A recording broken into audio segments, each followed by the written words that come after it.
YTN 라디오 김우성의 생생경제. 애청자 여러분 안녕하십니까? YTN 뉴스 FM 김우성 PD입니다. 신고리 5,6호기 허가 취소와 공사 중단 관련해서 이슈가 뜨겁게 달아오르고 있습니다. 탈원전 대통령의 공약이고 원칙적으로는 찬성의 여론도 높습니다. 하지만 원전이 생산하지 못하는 에너지, 즉 전기에 대한 비용은 국민들의 부담이 될 거다. 이런 전망이 나오고 있습니다. 원전의 위험 비용에 비하면 큰 것이 아니다라는 반론까지 나오고 있는데요. 좀 채 식을 줄 모르는 이 탈원전과 전기요금 논란, 국가에너지위원회 위원장을 지낸 가천대 김창섭 교수와 함께 첫 번째 인터뷰에서 알아봅니다. 담뱃값 인상 얘기 나올 때마다 무척 뜨겁고 여론은 좋지 않습니다. 특히 세금 문제 나올 때마다 안 좋은 사례로 이 담뱃값이 거론되기도 합니다. 담뱃값이 아니라 담뱃값의 그림이 오히려 흡연에 효과적으로 줄일 수 있는 그런 기능이 있다. 이런 연구 결과가 나왔습니다. 비용 대비 경제적인 금연 정책일 수도 있겠는데요. 관련 연구 진행한 국가금연지원센터 관계자 연결해서 이야기 들려드립니다. 목요일은 부동산 전망대 함께하는 날입니다. 6.19 대책 약발이 먹힌다 이런 뉴스도 나오고 있지만 시장은 민감하고요. 오피스텔은 뜨겁습니다. 관련 소식들 전해드리겠습니다. 2017년 6월 29일 목요일 김우성의 생생경제 애청자 여러분과 지금 출발합니다.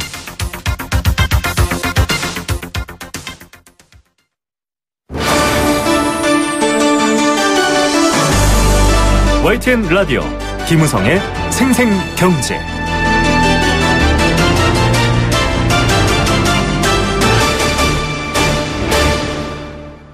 네, 첫 번째 생생 인터뷰입니다. 신고리 5,6호기 허가 취소가 됐고요. 또 고리 원전 1호기의 수명 연장도 중단됐습니다. 사실상 이제 해체 수순을 밟는다 이런 기사가 있었죠.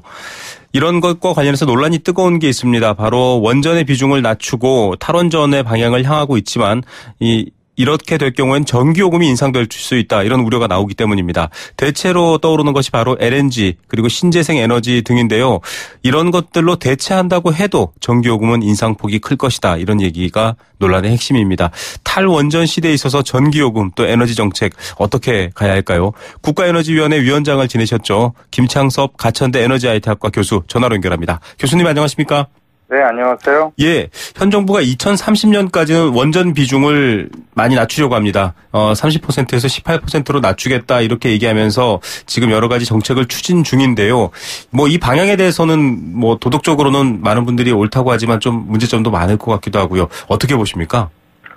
네, 기본적으로 원전의 비중을 좀 축소하는 거, 또 석탄 발전 비중의 는 전반 동의하는 상황인데요. 네네. 지금 문제는 뭐냐면 현 정부가 하는 거는 뭐냐면은 전통적인 연료 다변화 정책 측면에서의 믹스 조정이 아니라 네. 완전 탈핵을 하기 위한 조정이기 때문에 네. 이거는 20, 30년에 걸쳐서 이제 원전을 제로로 하겠다 이렇게 되거든요. 네네.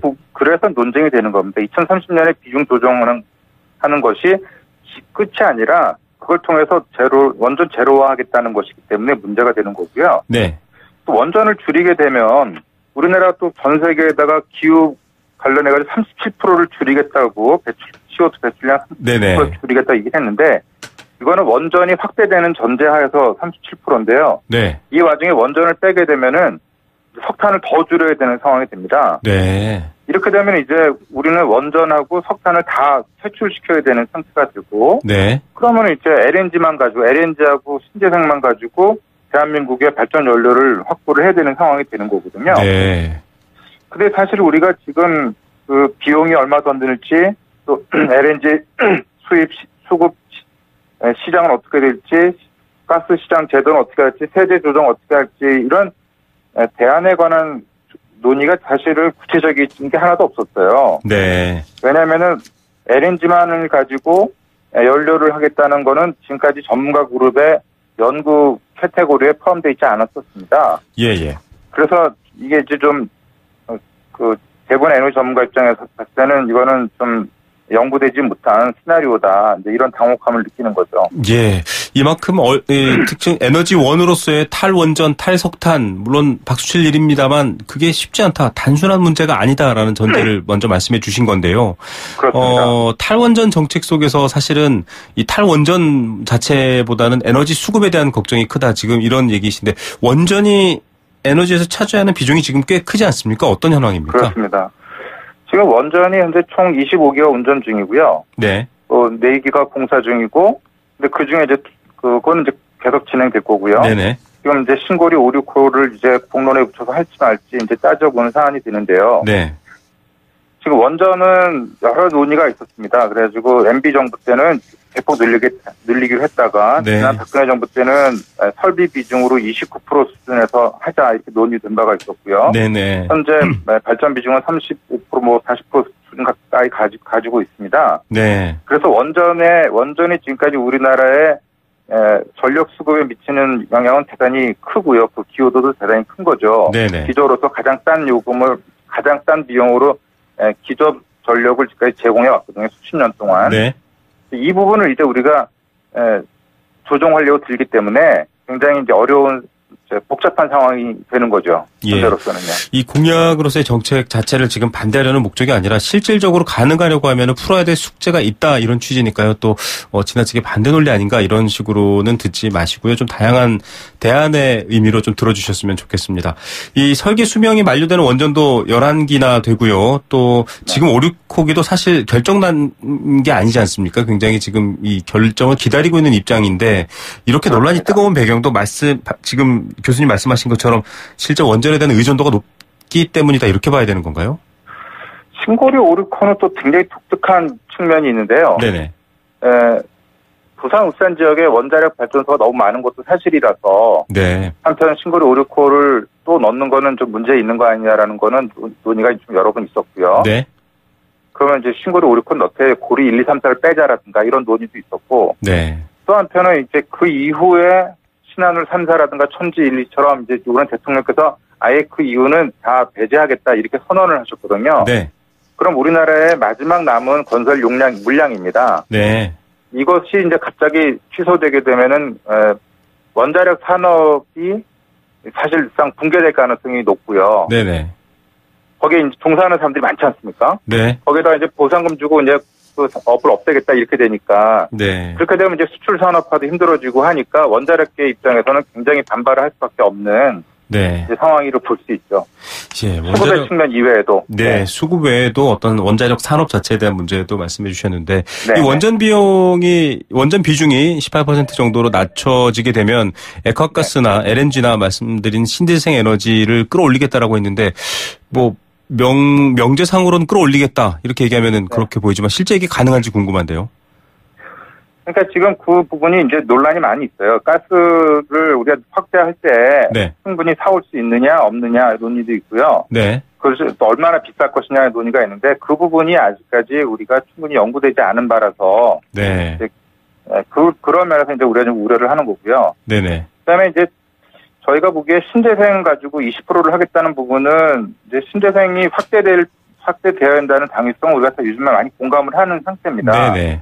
근데 신재생이 늘어나지 못하는 여러 가지 이유 중에 큰 이유는 지자체랑 지역의 환경단체들이 반대를 많이 해요. 네. 거꾸로. 그러니까 오히려 환경 쪽에서 반대를 많이 하기 때문에 그 문제를 극복을 해야 되거든요. 예. 그래서 간단치 않습니다. 예. 풍력 발전 같은 경우도 사실 백두대간이 대안인데 말씀하신 환경 또 지역 문제가 있습니다. 전기요금이 결국은 한 40%까지도 오를 수 있다. 대체 에너지를 이용하고 증대하더라도 어쩔 수 없이 40% 오른다. 이런 전망이 나오고 있습니다. 한 4인 가구 기준으로 봤을 때 실제로 원전이 이렇게 탈원전 탈석탄 추진되면 전기요금도 많이 오를까요, 교수님? 어떻습니까? 전기요금 오르는 건 뭐 분명한 사실이고요. 네네. 왜냐하면 아무래도 발전 단가가 싼 것을 퇴출시키고 비싼 거를 쓰기 때문에 전기요금은 당연히 인상될 수밖에 없고요. 네네. 문제는 이제 얼마나 인상될 것이냐에 관련해가지고 이제 혹자는 20%, 혹자는 40% 얘기를 합니다. 네. 최근에 가장 그래도 권위 있는 에너지경제연구원이라는 곳에서 발표하기를 2030년에 한 11조 정도 추가 비용이 들 거라고 얘기를 했는데 네. 사실 여기에는 신재생 설비의 확대에 따른 백업 설비 비용이나 이런 게 빠져 있고요. 네. 또 이제 기후 규제가 이제 구체적으로 들어올 텐데 그렇게 됐을 경우 기후 대응 비용이 또 있어야 되는데 그런 네네. 부분들이 반영되어 있지 않거든요. 네네. 그러니까 적어도 2030년 기준 11조보다는 더 많이 네. 비용이 나가게 된다고 보시면 되고 그중에 상당 부분이 사실상 해외로 나가는 비용이 될 수 있습니다. 네네. 국내에서 도는 비용이 아니라 가령 네. 신재생 같은 경우는 국내에서 도니까 비용이 결국은 지역으로 가거든요. 아니면 제조사. 네네. 근데 이제 그러나 가스 같은 경우에는 전부 다 해외로 나가는 돈이 되는 거죠. 네. 이 비용도 다 다른 성격이거든요. 네네. 그래서 여기에 대한 부분이 연구가 좀 더 많이 돼야 될 부분이 있고, 예. 또 우리가 보통 외부성 얘기를 많이 해가지고 어차피 이건 내야 되는데 안 내고 있던 돈이 있다라고 얘기를 하고 있는데 이 부분도 사실은 아직까지 연구가 좀 더 필요한 사안이라고 볼 수 있죠. 그래서 예.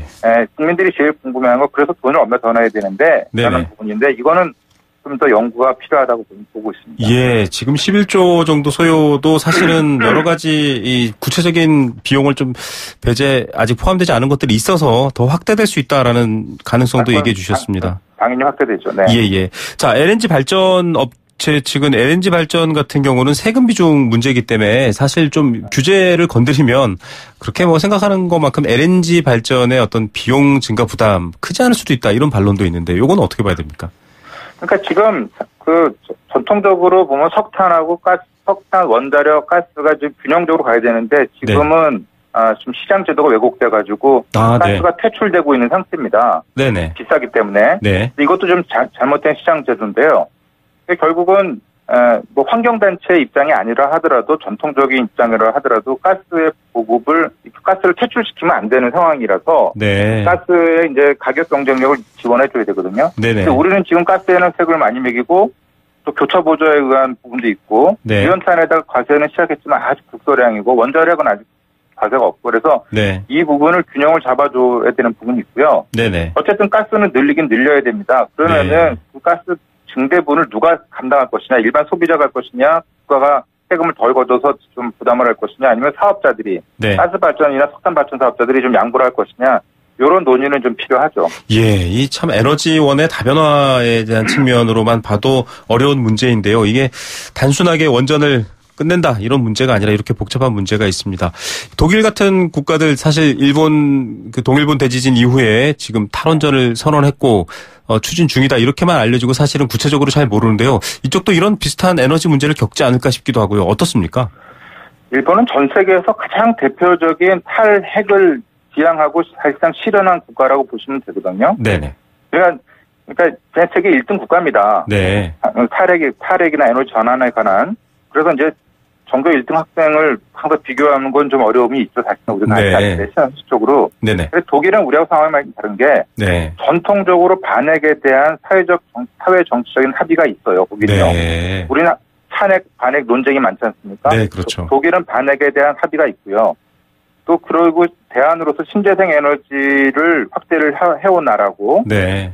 그래서 신재생 에너지 변동성 문제 대비하려고 설비 예비율이 100%에 가까워요. 네. 그러니까 우리는 지금 설비 예비율이 20% 넘는다고 지금 문제되고 있거든요. 너무 네. 많이 발전소 많이 지었다. 네네. 독일은 100% 정도를 가지고 있습니다. 예비율이 그렇다 이런 말씀이시죠? 그렇죠. 예비율이 우리 같으면 아마 다 옷을 벗어야 되는 상황이었을 거예요. 네. 그에 따라서 독일은 비싼 전기요금을 내고 있습니다. 네. 이를테면 사회문화적 배경이 있기 때문에 비용에 대한 감내도 그렇게 큰 논쟁이 안 되고 있다 이렇게 그렇죠. 볼 수 있는 그러니까 거죠. 이미 돈을 더 내겠다는 합의가 있고 그리고 또 우리하고 결정적으로 다른 것이 이렇게 됐을 때 만약에 전기가 부족하게 되면 인접국에서 전기를 수입합니다. 쉽게 말해서 프랑스의 원전에서 나온 전기를 수입해 쓰면 되는 거예요. 네. 이게 우리하고 다릅니다. 네. 우리는 수입해 갖다 쓸 수 있는 에너지가 현재 없어요. 가스나 전력이 연계되어 있지 않기 때문에 네네. 우리는 그냥 배로 들어오는 LNG선이 들어오지 않으면 우리나라는 그냥 경제가 마비되는 상황이거든요. 굉장히 안보적으로도 위험한 요소군요. 그러니까 이제 안보 관점에서 에너지 안보 관점에서 이제 그걸 걱정하는 사람도 많이 있고 네. 또 원전에 사고 나는 걸 걱정하는 분도 계시고 네네. 어느 걱정을 더 우선해야 되느냐에 관한 네. 요금이 오를까 봐 걱정하는 분도 있고 그래서 어느 리스크를 우리가 더 위험하게 바라봐야 되느냐에 대한 고민이 필요한데 적어도 독일처럼 이미 네. 반핵에 대한 사회적 공감대가 있고 수급이 문제가 생겼을 경우에 프랑스의 원자력에 대한 전기를 갖다 쓸 수 있는 네네. 나라고 우리가 비교할 수는 없다는 거죠. 예. 지금 교수님께서 말씀해 주신 이 사회적 합의 혹은 사회적인 저변이라는 부분은 사실 굉장히 중요한 부분인데요. 정책 방향성에 있어서. 네. 그런 부분이 없는 상황이기 때문에 더 어렵다라는 생각도 듭니다. 네. 뭐 대통령께서도 이런 말씀을 하셨습니다. 좀 스마트하게 더 전기를 덜 쓰는 방향으로 뭐 발전을 유도하고 이렇게 해서 결과적으로 좀 균형을 맞추겠다라는 얘기도 나왔지만 어쨌든 탈원전에 일단은 신호탄을 쏘아 올렸는데 에너지 수급 정책 어떻게 가야 됩니까? 좀 중요한 말씀들 조언 부탁드립니다. 일단 이제 탈핵에 관한 논의가 이제 본격적으로 됐기 때문에 저희는 저 개인적으로는 에너지 믹스에 대한 혹은 앞으로 대한민국 어떤 연료로 살아야 되는지에 대한 사회적 논의를 할 수 있는 계기가 됐으면 좋겠다라는 바람이 하나 있고요. 네네. 다만 이제 두 가지 우려가 있는데 이게 탈핵이나 이런 거는 다른 나라 같은 경우에 다 국민 투표를 하는 나라 사안입니다. 네. 스위스 국민 투표했고 일본 같은 경우에도 대선에 총리 선거에 가장 핵심적인 이슈였고 다 그렇게 그 정도 수준인데 우리나라 같은 경우에는 그냥 공약으로 일단 낸 상태에서 그거를 기정사실화 시켜가지고 기존에 있는 그 발전 설비들을 취소해버리는 상황이거든요. 네. 그래서 좀 공감대가 부족한 상태에서 탈핵이란 탈석탄들을 하는 거는 좀 바람직하지 않다라는 측면이 있고요. 네. 두 번째는 절차가 좀 밟았으면 좋겠습니다. 네네. 어쨌든 공약이 아무리 힘이 있다 하더라도 법 위에 있을 수는 없는데요. 네네. 대한민국은 어쨌든 믹스를 어떻게 조정해 왔냐면 에너지 기본계획이라든가 네. 전력수 기본계획이라는 법적 수단 절차를 통해서 그런 걸 조정해 왔거든요. 네네. 근데 지금 이런 과정 없이 지금 수급이라든가 믹스가 조정되고 있는 상황이기 때문에 네. 저는 이런 거는 이게 정권이 5년마다 바뀌는 정권인데 네네. 수십 년 동안 운영돼야 되는 정책일수록 이런 절차를 잘 밟아야지만 그 정책의 안정성이 담보되거든요. 네네. 그래서 좀 앞으로는 그 대통령께서 혹은 뭐 청와대나 이런 데서 믹스를 조정하는 것에 관해서는 좀 더 넓은 공감대 형성을 위한 노력과 그다음에 좀 기존에 있던 절차를 좀 제도적 절차를 밟아줬으면 좋겠다라는 희망이 있습니다. 예. 다양한 국민적 공감대와 또 제도적으로 좀 더 정교하게 장기적 계획이 가능할 수 있도록 한 환경 조성 이런 것들 꼭 중요한 얘기인 것 같습니다. 오늘 말씀 감사드립니다. 네, 고맙습니다. 네. 국가에너지위원회 위원장을 지내셨죠. 김창섭 가천대 교수였습니다. YTN 라디오 김우성의 생생경제. 함께 느끼는 우리 경제 공감사전입니다. 여러분들과 함께 경제 이야기 나눠보는 시간입니다. 단문 50원, 장문 100원의 정보 이용료 부과되는 샵 0945번 문자 보내시면 참여 가능합니다. 참여해주신 분들 중에서 추첨을 통해 선물 드리고 있습니다. 도심 속 꿈의 놀이터 일산 원마운트에서 워터파크 스노우파크 티켓 드립니다. 탈원전 단순할 줄 알았습니다. 원자력 또 원자력 폐기물 좋아하시는 분들은 없죠. 다만 이런 것들을 앞으로 점점 없앤다라는 것에 대해서 환경 또 안전의 이유에서 굉장히 환영을 받았는데 막상 뚜껑을 열어보니 해결해야 될 문제들이 많습니다. 목적 자체를 부정하는 게 아니라 거기로 가기 위한 여러 가지 어려움들을 좀 해결해야 된다 이런 얘기들이 앞서 인터뷰의 중심이었는데요. 원자력 발전소를 더 이상 짓지 않는다. 이제 원전 수명이 다 된 것들은 다 연장하지 않고 없앤다. 이걸 탈원전이라고 합니다. 세계적인 추세이고요. 지난 동일본 대지진 때 일본 원자력 발전소 지금도 해결되지 않고 있습니다. 체르노빌도 마찬가지고요. 이 원전은 사고가 나면 거의 대처가 불가능하다라고 알려져 있죠. 그렇기 때문에 좀 더 깨끗하고 좀 더 안전한 에너지를 쓰자라고 하지만 역시 비용이 증가하는 그런 부분들 고려해야 되고 해결해야 될 문제 중에 하나고요. 또 여러 가지 국민적 공감대라던가 앞서 말씀드렸다시피 5년이 아니라 10년, 20년을 바라보는 제도기 때문에 장기적인 정책 환경도 중요합니다. 여러분들은 어떻게 생각하십니까? 여러분들의 의견도 보태겠습니다.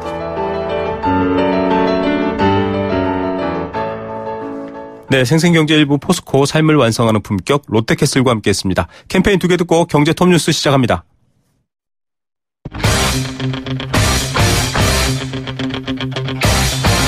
지금 가장 뜨거운 경제 소식. 경제 톱 뉴스. 네, 오늘 많은 경제 기자들이 한국 증시에 눈을 돌렸죠. 3시 30초입니다. 3시 30분에 장이 마감하는데요. 그 소식부터 준비했습니다. 이 시각 경제뉴스 비즈니스워치 김춘동 기자입니다. 안녕하십니까? 네, 안녕하세요. 코스피 지수 2400 드디어 넘었네요. 네, 그 코스피 지수가 최근에 이 사상 최고치를 행세를 좀 거듭하고 있는데 오늘은 장중에 2,400선을 넘어섰습니다. 네. 83년에 출범을 했으니까 34년 만에 이제 2,400선 고지를 좀 맛본 건데요. 네, 코스피 지수는 이날 개장 1분 만에 기존의 장중 최고치였던 2,397.14를 좀 갈아치웠고 곧 이어서 2,400선도 밟았습니다. 이 2,200선을 넘어선 게 4월 26일인데 이후부터 65일 만이고요. 네. 또 2,300선을 넘어선 주식은 이 지난달 10일 이후에 꼭 50일 만에 2,400선 고지를 좀 밟은 겁니다. 최근에 4일간 사자를 계속 이어오던 개인이 팔자로 돌아서긴 했는데 외국인과 기관이 좀 쌍끌이 매수에 나서면서 이 상승장을 좀 주도를 했습니다. 네, 한국 증시 정말 박스권에 갇혀있다 이런 표현이 있었는데 2,400선 뚫었으니 이제 계속 올라갈 수 있다 이런 기대도 있더라고요. 어떻습니까? 네, 맞습니다. 이 코스피 지수는 지난 6년간에 말씀하신 대로 지루한 박스권에 갇혀 있었습니다.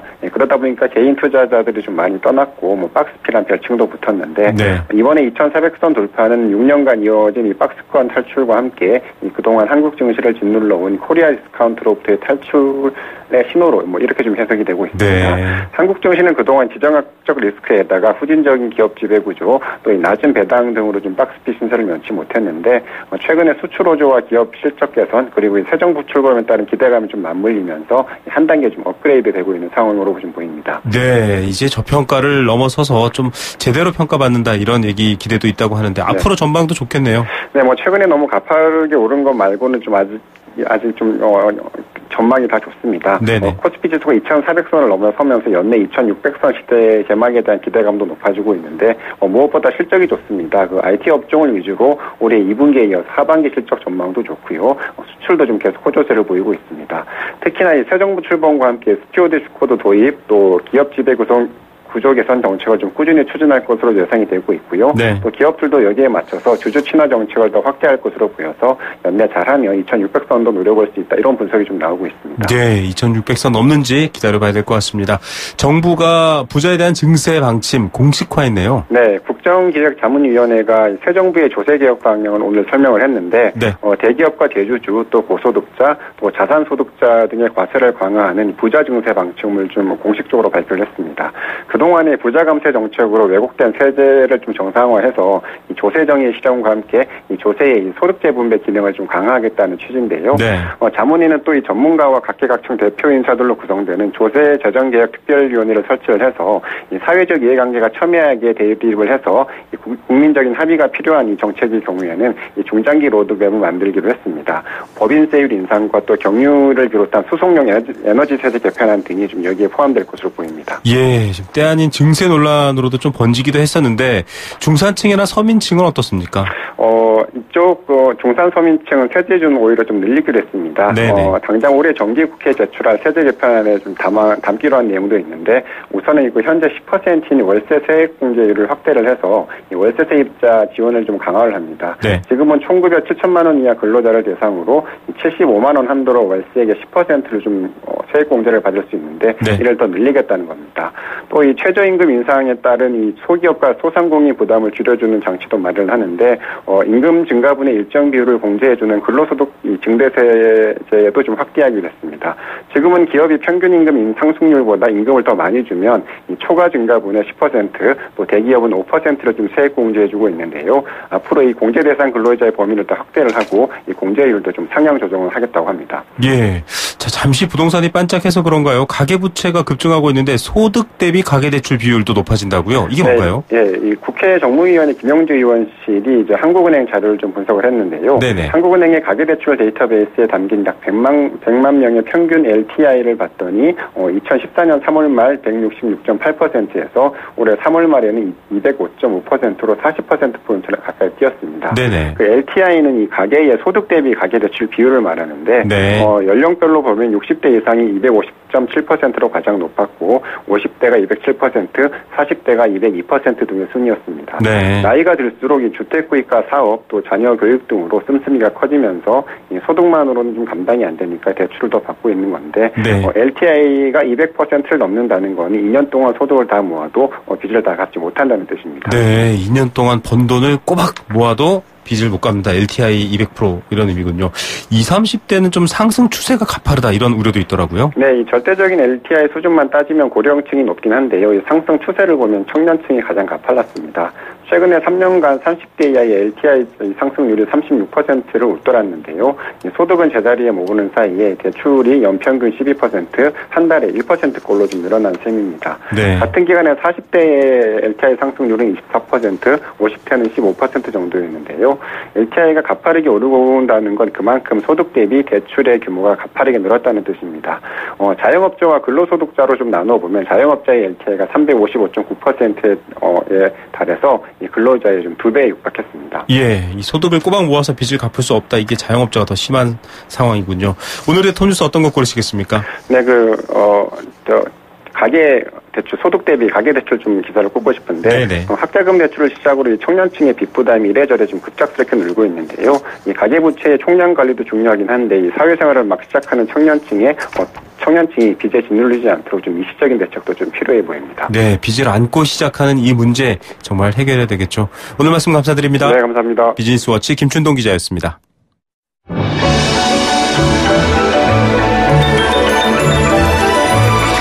오늘의 경제를 들여다보는 시원한 창. YTN 라디오 김우성의 생생경제 생생인터뷰. 예, 한동안 생생경제 시간 앞뒤로도 이런 캠페인 나갔습니다. 흡연은 질병입니다. 치료는 금연입니다. 이 캠페인이 들리는데도 담배를 피우시는 분들이 있고요. 흡연이 금지되는 곳에서 눈총 받아가면서까지 담배를 피우는 분들도 있습니다. 바꿔 말하면 담배 끊기가 그렇게 힘들다라는 건데요. 니코틴의 중독성뿐 아니라 담배의 위험성을 잘 모르기 때문입니다. 위험한 줄은 알지만 실제로 와닿지 않는다, 이렇게 보면 되겠습니다. 정부가 담배 가격을 올리고 여러 가지 증진세를 높이고 해서 금연 정책을 쓰고 있지만 사실 논란만 좀 컸고요. 과연 이게 효과가 있는가, 이런 얘기도 있었습니다. 그런데 의외로 금연 정책의 성공 가능성이 열렸습니다. 바로 담뱃값의 경고 그림입니다. 지난 3월 국회에서 열린 국제 세미나에서도 이 얘기가 나왔습니다. 해외 선진국도 경고 그림을 통해서 비가격 정책이라고 하는데요. 이런 정책을 썼더니 금연 효과가 더 높더라, 이런 얘기도 나왔습니다. 국내에도 그런 상황이 가능성이 있다라는 건데요. 관련 연구 담당한 국가금연지원센터 금연기획팀 선필호 팀장 전화로 연결해서 얘기 나눠보겠습니다. 팀장님 안녕하십니까? 네, 안녕하세요. 한국건강증진개발원 국가금연지원센터 선필호입니다. 네네. 자, 담뱃값 요즘 보면 사실 좀 무서울 정도로 이렇게 담배를 한 폐 사진들, 그림들 실려 있던데요. 뭐 그냥 일부러 한 건 아닐 테고 이게 일종의 제도적인 조치인 거죠? 예. 우리나라는 그 세계보건기구의 권고로 1986년부터 네네. 담뱃값의 흡연에 대한 경고 문구를 표기하고 있었습니다. 네. 그러다가 2016년 12월 23일부터 네. 국민건강증진법 제9조의 2에 따라서 건강 폐해에 대한 전달력을 높이기 위해서 담뱃값의 경고 그림을 표기하게 되었습니다. 예. 경고 문구는 있었는데 이게 이렇게 오래됐는데 그림은 이제 2016년 12월 23일 얼마 되지 않았군요. 네네. 어떤 네. 그림들이죠? 저도 언뜻 본 것 같긴 한데 제대로 못 봤습니다. 네. 현재 담뱃값 경고 그림은 총 10종이 있는데요. 네네. 이 중에 5종은 그 후두암, 구강암, 이런 그 흡연으로 인한 질환의 모습을 나타낸 그림들이고요. 네네. 나머지 5종은 간접 흡연의 고통이라든지 피부 노화, 그리고 이제 성기능 장애와 같은 그런 다양한 위험을 그림으로 표현했습니다. 네. 아무래도 이렇게 글로 혹은 이야기로 하는 것보다 그림이 효과가 좀 크기도 할 텐데 앞서 오프닝에서도 말씀드렸지만 선진국은 꽤 효과가 있다 이런 말씀도 드렸거든요. 이미 시행하는 나라가 많다라는 건데 우리는 좀 늦기 시작한 건가요? 어떻습니까? 이 담뱃값 경고 그림은 세계보건기구 담배 규제 기본 협약이라고 있는데요. 네네. 그 이제 기본 협약에서 권장하는 가장 이제 효과적인 담배 규제 정책 중에 하나입니다. 네. 그래서 2001년에 캐나다에서 최초로 시행이 되었고요. 2017년 현재 전 세계 105개국에서 지금 시행 중에 있습니다. 네. 그리고 이제 우리나라 같은 경우는 이 담배 규제 기본 협약에 2005년에 이제 비준을 했는데요. 네. 이제 협약에 따라서 3년 이내에 경고 그림을 사실 도입해야 하는 의무가 있었습니다. 네. 예, 그런데 이제 2016년 12월이 되어서야 이제 제도를 시행하게 되었으니까 좀 도입 시기나 이런 게 많이 늦었다고 할 수가 있습니다. 네, 경제에 있어서 국민 건강은 사실 굉장히 중요한 요소기도 한데 좀 기대가 됩니다. 구체적으로 좀 효과가 있었나요? 어떻습니까? 네, 일반적으로 이제 경고 그림 같은 경우는 문구보다 이제 그림이 직관적으로 인식을 할 수 있기 때문에 이제 사람들이 쉽게 이해하고 기억도 더 오랫동안 할 수 있다는 그런 효과가 있고요. 네. 특히 이제 우리나라는 조금 이제 문맹자가 적기 때문에 그런데 이제 외국 같은 경우는 문맹자들이나 이런 그렇죠. 것이 많기 때문에 예, 문맹자나 아동들도 이제 쉽게 담뱃값을 볼 수 있는데 그 이제 담뱃값을 경고 그림을 보고서 문맹자나 아동들도 쉽게 그 의미를 전달할 수 있다는 그런 장점이 있습니다. 네. 그리고 이제 또 경고 문구 같은 경우는 이제 흡연자들만 경고 문구를 이제 글씨가 작기 때문에 경고 문구를 흡연자들만 볼 수가 있었는데요. 네네. 경고 그림은 이제 그 진열대에 놓인 담배를 이제 모든 사람들이 쉽게 볼 수 있기 때문에 네. 예, 좀 더 경고 문구에 비해서 더 많은 사람들에게 이제 노출의 기회가 있는 거고요. 네네. 비흡연자들한테는 흡연 시작을 예방하는 효과가 있고 또 네. 흡연자들한테는 금연을 결심하게 하는 효과가 높다고 또 알려져 있습니다. 그래서 예. 이제 이런 효과들이 실제 이제 장기적으로는 흡연율의 감소로 이어져서 우리나라보다 먼저 이제 제도를 시행한 국가들의 경우에는 네네. 경고 그림 도입 이후에 흡연율이 점차로 감소하고 있다고 보고가 됐고요. 네. 대표적으로 이제 캐나다와 브라질의 사례가 있는데 캐나다는 경고 그림을 도입하고 10년 동안에 흡연율이 약 8%포인트 감소했고 네. 브라질의 경우에는 한 약 13%포인트 감소한 것으로 보고되었습니다. 예. 자, 이 그림이 가지고 있는 장점, 지금 선필호 팀장님이 소개해 주셨는데요. 이 글자를 못 읽는 분들에게도 효과적이지만 특히 좀 연령이 어린 분들, 이 문자를 천천히 읽고 의미를 생각하는 게 아니라 이미지 자체로 받아들이기 때문에 효과적이다. 이런 생각이 들어서 저도 참 인상적입니다. 자, 네, 맞습니다. 예, 2016년 12월 23일, 지난 겨울부터 경고 그림제도 시행되고 있는데요. 좀 변화가 나타났나요? 조사를 하셨는데요. 네. 네, 이제 담뱃값 경고 그림이 본격적으로 출시된 이후에 네네. 금연 상담 전화가 있는데요. 네네. 이 금연 상담 전화 상담 신청이라든가 네. 정보 이용 건수가 이제 같은 전년 대비 네. 같은 기간에 약 2.2배 정도 증가를 하였습니다. 네. 그래서 이제 경고 그림이 금연에 대한 사회적 분위기를 지속적으로 이어줄 것으로 기대를 하고 있고요. 네네. 또 이제 담뱃값 경고 그림이 앞서 말씀드렸던 것처럼 이제 흡연을 예방하는 효과가 탁월하기 때문에 네. 흡연율이 장기적이고 지속적으로 계속 이제 낮아질 것으로 그렇게 기대를 하고 있습니다. 예. 그래서 이제 저희 한국건강증진개발원 국가금연지원센터에서는 이런 경고 그림의 효과를 좀 한번 제대로 분석하기 위해서 네네. 경고 그림 인식도 조사를 실시하게 되었습니다. 예. 뭐 시행된 지 몇 달 안 됐으니까 정확한 이 흡연량보다는 인식에 대한 조사를 하셨는데 어떤 조사죠? 담뱃값 경고 그림 시행에 따른 이제 대국민 정책 인지도를 파악하고요. 네. 정책의 효과를 분석하기 위해서 경고 그림 표기 담배가 이제 본격적으로 유통되기 전인 2월하고 네. 본격적으로 유통되기 시작한 5월에 두 차례에 걸쳐서 조사를 실시를 했습니다. 아, 네네. 조사 대상은 지금 성인 1,600여 명, 청소년 800여 명을 대상으로 조사를 실시했고요. 네네. 조사 내용은 경고 문구와 비교한 경고 그림의 효과성, 네. 그리고 이제 경고 그림 면적에 대한 의견, 경고 그림의 주제별 효과성 등에 대해서 온라인 조사를 실시하였습니다. 예. 자, 유통되기 전후로 해서 성인과 청소년 대상의 조사인데 어떻습니까? 효과가 좀 있는 걸로 나왔던가요? 네. 먼저 이제 효과 측면에서는 앞에서 말씀드렸던 것처럼 네. 흡연 시작 자체를 예방하는 효과가 매우 큰 것으로 나타났어요. 네. 비흡연자들의 경우 성인의 81.6%, 네. 예, 청소년의 77.5%가 이 경고 그림을 보고서는 앞으로도 담배를 계속 피우지 말아야겠다 이렇게 응답을 하였습니다. 네. 네. 그리고 이제 경고 그림 주제에 따라서는 저희가 이제 아까 말씀드렸던 것처럼 뭐 후두암, 부광암 등 그런 질환의 모습을 나타낸 그림의 네. 건강 경고 효과가 더 높은 것으로 이렇게 나타나는데요. 네네.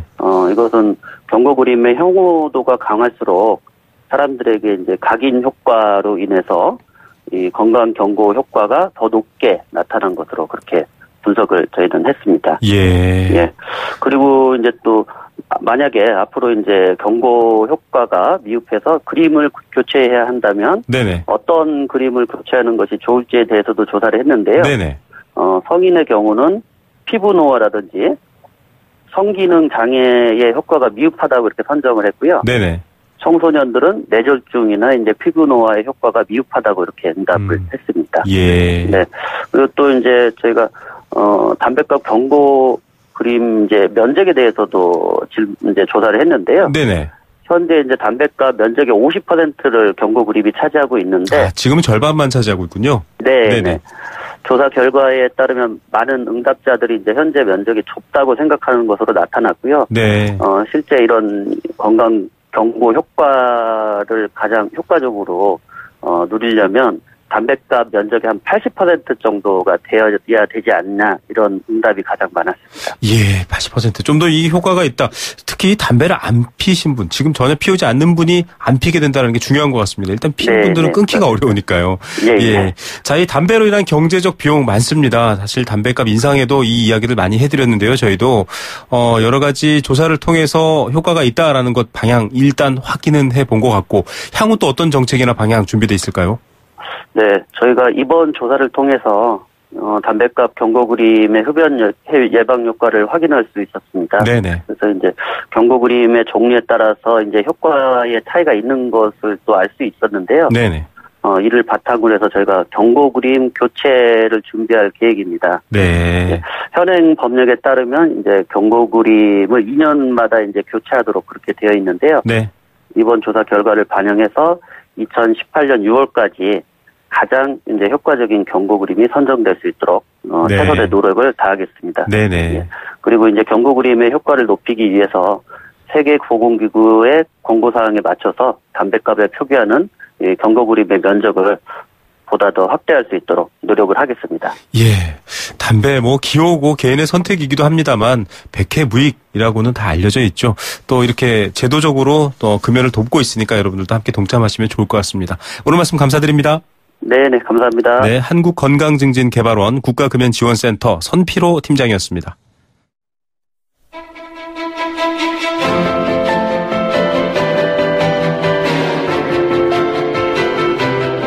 부동산 어디로 가고 있는지 시원하게 보여드립니다.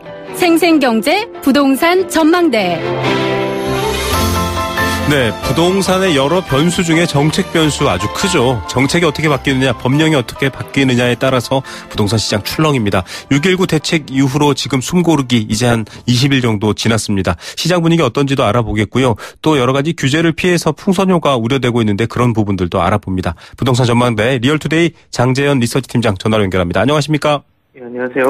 예, 이 수도권 얘기는 이제 집값 상승 얘기는 뉴스가 잘 안 나오는데 네네. 과거에 제주도 집값이 엄청 올랐지 않습니까? 상승률 높았다 이런 보도도 저희도 해드렸는데 네. 지금 가파르게 오른 만큼 가파르게 떨어지고 있다 이런 뉴스가 들려오더라고요. 어떤 소식입니까?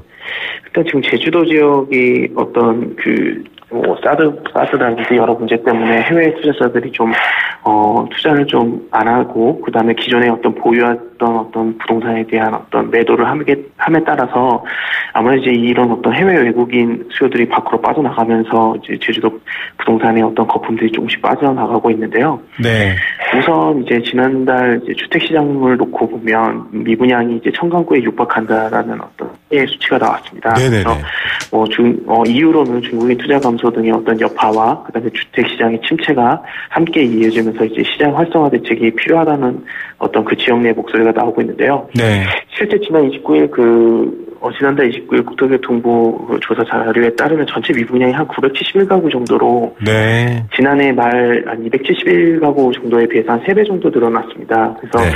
이렇게 봤을 때 이제 전체 제주시 가구 비중이 약 미분양 가운데 제주시 안에서만 또 한 86% 정도 미분양이 많이 비중이 높아져 있거든요. 네. 이렇게 되다 보면 사실은 이제 아파트에 대한 미분양 가구 수가 계속해서 늘어나고 있고 또 이제 아파트 매매 가격도 한 0.6% 하락하고 있고 청약 경쟁률도 최근에 굉장히 떨어지면서 네. 아무래도 이제 전반적인 주택 시장이 굉장히 안 좋아지고 있고요. 반면에 이제 주택 외에도 토지 거래도 굉장히 줄고 있는데요.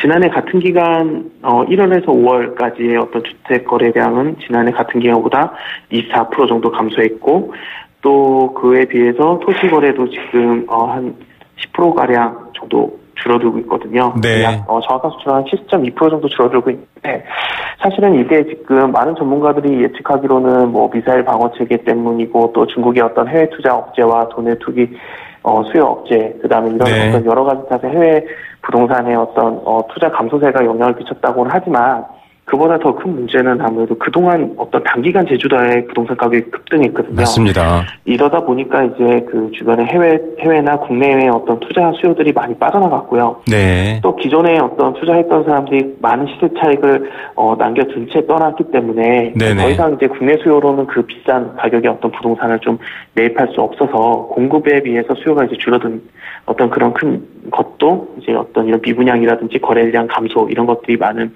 영향을 미치고 있습니다. 예, 시장 구조가 이렇게 바뀌었기 때문이다. 뭐 제주도뿐만 아니라 좀 지방은 눈여겨봐야 될 것 같다 이런 생각도 들고요.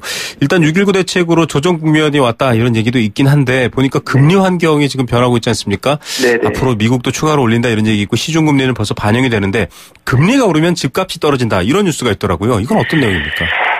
그 아시아 경제 신문에서 지난 26일 주택산업연구원과 함께 조사를 한 결과치가 연구 자료가 있는데요. 네네. 한국 금융통화위원회가 기준금리를 0.2%포인트 인상할 경우에 집값 변동 추이를 의뢰한 결과 기준금리가 연 1.5% 정도 조정되면 아파트 가격의 매매값이 한 0.3% 정도 하락하는 것으로 조사됐습니다. 네. 또 이 기준금리가 내년 6월까지 1년간 지속될 경우 전국 아파트값은 지금보다 한 1% 정도 떨어질 거라고 추정하고 있는데요. 네네. 사실은 이제 결국에는 앞으로 이제 금리가 계속 올라가게 되면 실제 이제 주택 시장의 어떤 실수요라든지 또 어떤 투자 수요들이 많이 줄어들면서 이제 아무래도 이제 주택 시장의 거래가 감소하게 되고 그렇게 되면 이제 결국 어느 정도 가격이 하락하게 되는 그런 현상을 가져오는 건 어쨌든 그동안의 어떤 과거의 자료를 봐서도 충분히 알 수 있는 내용인데요. 특히 이제 하반기에 굉장히 신도시 수도권에는 특히 이제 신도시 주변으로 입주 물량이 약 한 30만 가구 정도가 예정돼 있기 때문에 네네. 이런 것과 맞물려서 생각을 한다면 사실은 이제 시장의 공급량이 굉장히 많아지는 거거든요. 네. 그러면서 한쪽에서는 지금 정부에서는 계속 규제를 하고 있고 네. 또 금리 시장도 계속 금리가 상승하고 있고 그래서 이제 주택 시장이 앞으로는 조금 하락할 거라는 어떤 전망들이 이렇게 좀 많이 나오고 있는 것 같습니다. 예, 과거의 사례를 비춰봐도 금리가 오르면 집값이 떨어진다는 집값이 떨어진다가 아니라 좀 거래가 줄어든다 이런 개념으로 봐야 될 것 같습니다. 이 규제책하고 오피스텔은 좀 다르다 이런 얘기 뉴스에 나왔잖아요. 지금 풍선 효과다 네네. 이런 말도 있습니다. 뭐 네네. 밤새 줄 서서 기다린다 이런 말도 있던데 어떻습니까? 실제 지난 주말에 그 오피스텔 시장은 굉장히 뜨거웠다고 볼 수 있습니다. 네네.